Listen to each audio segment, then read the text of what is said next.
Boleh, boleh. Nggak bagus gambarnya ya? Kelihatan ya? Aman, aman. Oke. Oke. Yes. Oke.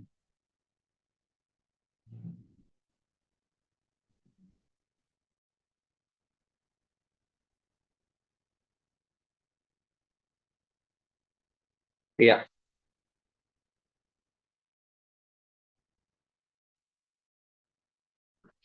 Iya, memang namanya terkait malah pembekuan BAS ya dari Pengadilan Tinggi.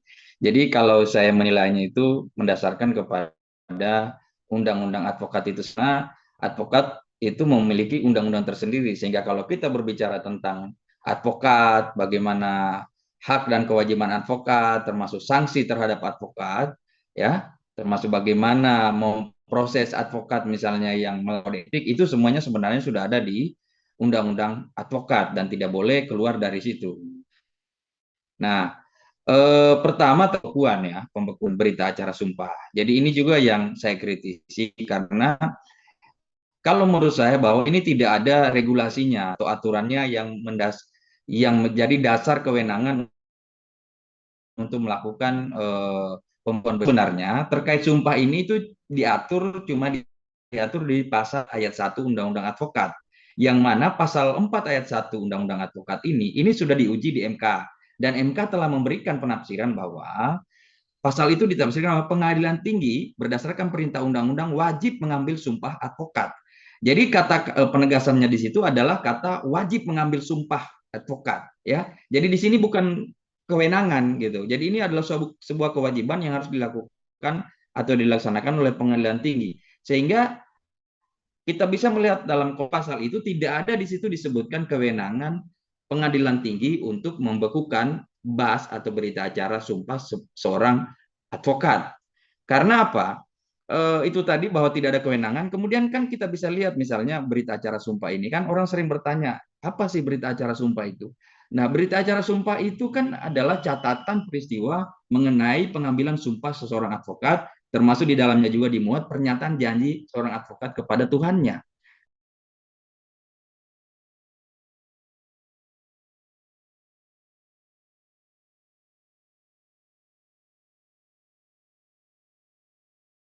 Bukan, itu adalah suratnya. Ya, tapi kalau kita kembali bicara konteks, yang surat apa yang tersirat di dalam situ? Kita kan tidak mungkin membekukan sesuatu yang nggak ada isinya. Isinya itu ya seperti itu. Nah, kemudian ada juga yang menyampaikan bahwa katanya pengadilan, karena pengadilan tinggi yang mengeluarkan, dia juga bisa mencabut atau membekukan. Nah, kita bisa melihat konteks ini dalam misalnya Undang-Undang Administrasi Pemerintahan, karena Ketua Pengadilan Tinggi itu adalah pejabat atau usaha negara. Nah, dalam perspektif hukum administrasi pemerintahan, tindakan pejabat pemerintahan itu untuk melakukan tindakan administratif, misalnya terhadap suatu surat keputusan, itu cuma dikenal ada namanya ada pencabutan, ada pembatalan, dan ada penundaan. Ya, ada tiga hal itu yang bisa dilakukan. Ada pencabutan, kemudian pembatalan atau penundaan. Tidak ada sebenarnya kata-kata pembekuan di situ, tindakan yang bisa dilakukan pembekuan. Oke lah, misalnya kalau kita mengatakan bahwa pembekuan itu bisa diterjemahkan sebagai penundaan. Nah, yang bisa dicabut, dibatalkan atau ditunda itu cuma keputusan pejabat atau usaha negara. Nah, berita acara sumpah ini bukan keputusan pejabat atau usaha negara atau bukan keputusan ketua pengadilan tinggi. Sehingga dia tidak bisa dicabut, ditunda atau dibatalkan. Karena itu tidak memenuhi syarat-syarat sebagai sebuah keputusan. Seperti yang saya katakan tadi, itu kan cuma catatan peristiwa. Nah, kalau kita mengatakan keputusan, di situ kan harus jelas bahwa di situ ada penetapan tertulis. Kemudian berdasarkan peraturan perundang-undangan, kemudian menimbulkan akibat hukum kepada seseorang, kemudian konkret dan final. Itu ciri-ciri sebuah keputusan. Nah, berita acara sumpah itu bukan keputusan. Sehingga menurut saya keliru kalau itu dilakukan. Nah, kemudian persoalan lain bahwa misalnya kan ada perbuatan misalnya Rasman ataupun Firdaus Oiwobo yang diduga melakukan pelanggaran di dalam sidang atau pelanggaran kode etik. Nah, itu bisa dilakukan misalnya proses kode etik. Bahwa seseorang pun yang membunuh di persidangan atau katakanlah seorang advokat misalnya yang membunuh di persidangan, itu tidak bisa serta-merta langsung dipecat, itu harus melalui prosedur melalui penegakan etik itu diatur dalam Undang-Undang Advokat pasal 7 dan pasal 8. Ya bagaimana kalau ada laporan pengaduan kode etik itu harus melalui Dewan Kehormatan Organisasi Advokat, harus melalui sidang etik. Tidak bisa serta-merta orang langsung dipecat tanpa melalui sidang etik. Kemudian kedua, dia juga harus diberi kesempatan untuk membela diri. Seseorang yang diadili etik itu harus diberi kesempatan yang sama untuk membela diri dalam forum sidang etik. Nah, kalau saya melihat bahwa Rasman ataupun misalnya Firdaus Wibowo itu tidak melalui proses sidang etik dan tidak diberi kesempatan untuk membela diri, ya. Kita ambil contoh lah misalnya eh, seseorang advokat yang ditangkap misalnya, kasus Surabaya misalnya, kasus Ronald Tanur, hakim dan advokatnya kan ditangkap perkara suap, ya kan? Kalau kita mau bicara konteks mana, ya kalau kita membandingkan dampak ya, saya pikir ini lebih membahayakan peradilan karena ini bisa meruntuhkan bagaimana keadilan bisa dibeli. Ini kan sangat mencoreng citra. Tapi apa yang dilakukan oleh Mahkamah Agung? Tidak ada misalnya ada pencabutan bas misalnya kepada advokat yang ditangkap atau kepada hakim misalnya, karena hakim juga kan bersumpah sebelum mereka menjadi hakim. Itu tidak ada pencabutan basnya. Jadi saya pikir terlalu berlebihan lah. Biarkan, kalau menurut saya ini menjadi mekanisme di organisasi advokat. Ada seseorang advokat yang melanggar harus melalui prosedur penegakan kode etik di organisasi advokat. Begitu.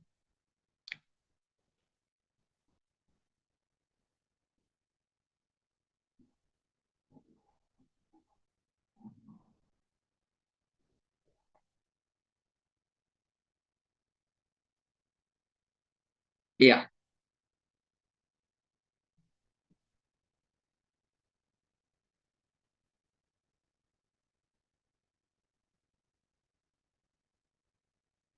iya.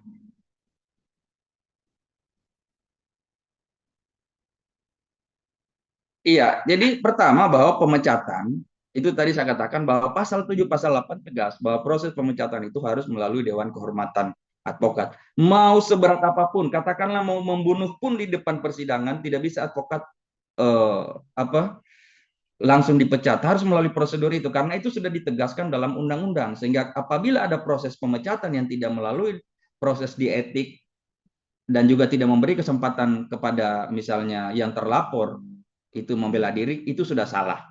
Iya, kita lihat di kepolisian, di kehakiman, di kejaksaan, polisi yang saling baku tembak misalnya tidak bisa langsung dipecat, itu harus melalui proses sidang etik seperti itu. Nah, kemudian terkait dengan pembekuan tadi, itu juga menurut kami bahwa pengadilan tinggi gegabah karena itu tidak ada dasar kewenangan untuk membekukan berita acara sumpah seorang advokat.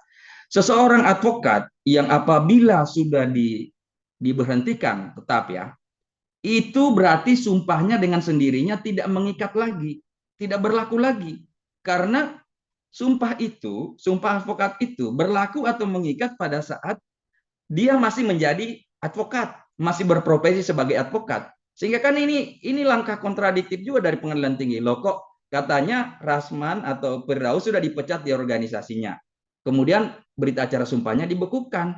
Loh kok dibekukan? Berarti masih bisa dicairkan ke depan. Itu kan salah. Seseorang yang sudah diberhentikan, itu berita acara sumpah bukan dibekukan. Dia sudah tidak berlaku lagi. Tidak mengikat lagi. Karena sumpah advokat itu cuma mengikat apabila seseorang masih menjadi advokat. Ya, itu.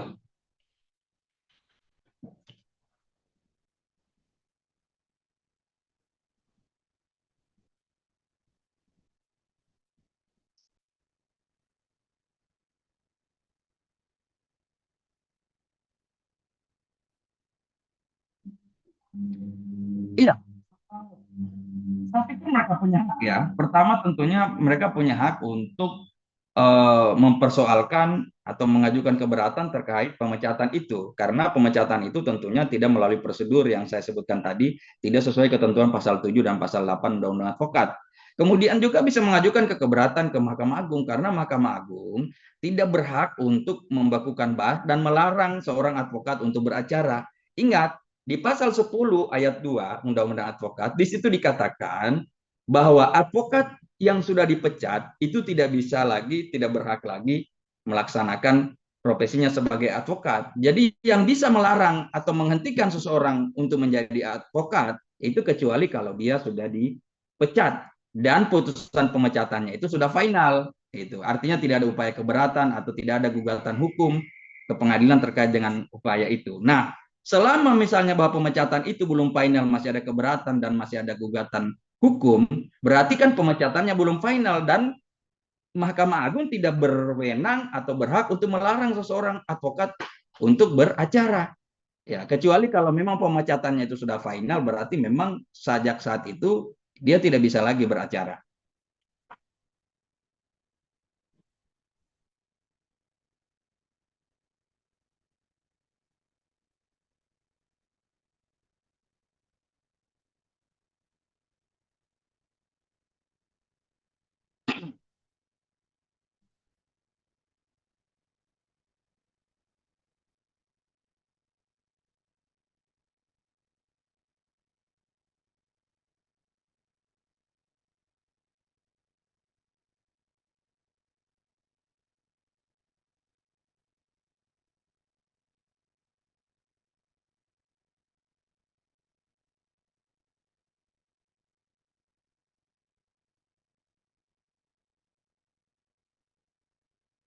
Iya, jadi kalau saya melihat seperti Rasman kemarin itu kan memang ada perintah dari Dewan Etik ya, Dewan Etik Pradi Bersatu ya, karena eh, Rasman kan posisi kemarin dia bukan sebagai menjalankan profesi advokat ya, karena dia sebagai posisinya terdakwa. Nah, walaupun demikian, karena dia masih berstatus sebagai advokat, kan kemarin kita lihat ada sidang etik dan sidang etiknya itu memberikan teguran keras kalau saya melihat putusannya dan memerintahkan Rasman untuk meminta maaf. Nah, saya pikir itu langkah yang dilakukan Rasman untuk menindaklanjuti putusan etik itu. Nah, atas dasar itu seharusnya Mahkamah Agung karena sudah ada putusan etik itu tidak pembekuan itu bisa dicabut itu atau dibatalkan karena sekali lagi bahwa yang berwenang untuk menentukan sanksi terhadap advokat baik itu teguran maupun pemberhentian sementara atau pemecatan secara permanen itu adalah hak daripada organisasi advokat. Karena itu sudah tegas dan jelas diatur di dalam undang-undang advokat. Seperti itu.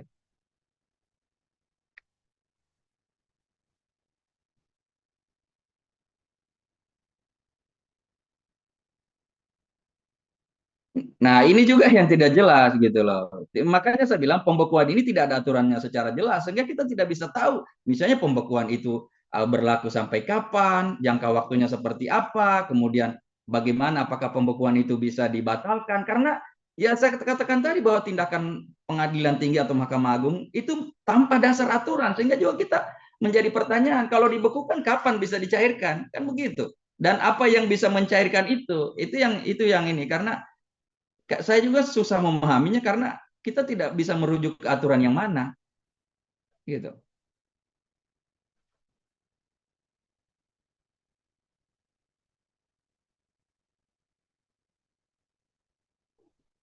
Iya, pertama tentunya bahwa kita sebagai advokat harus sadar bahwa profesi ini adalah profesi yang mulia, officium nobile.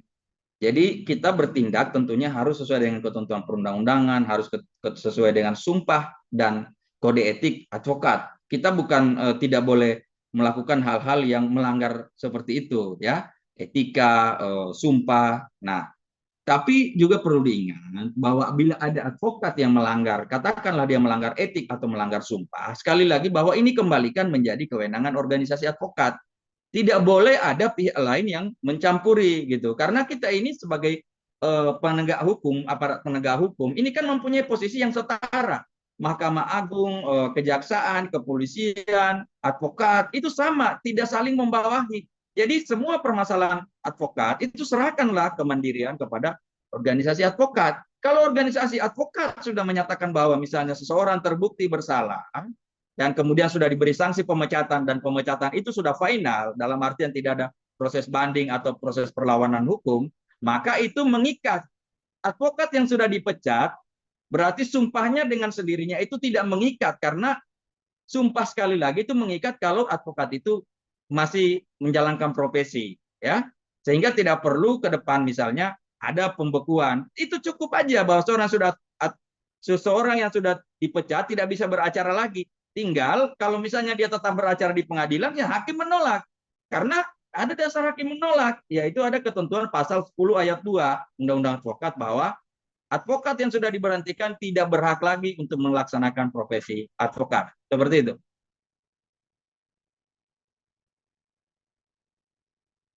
Baik, terima kasih.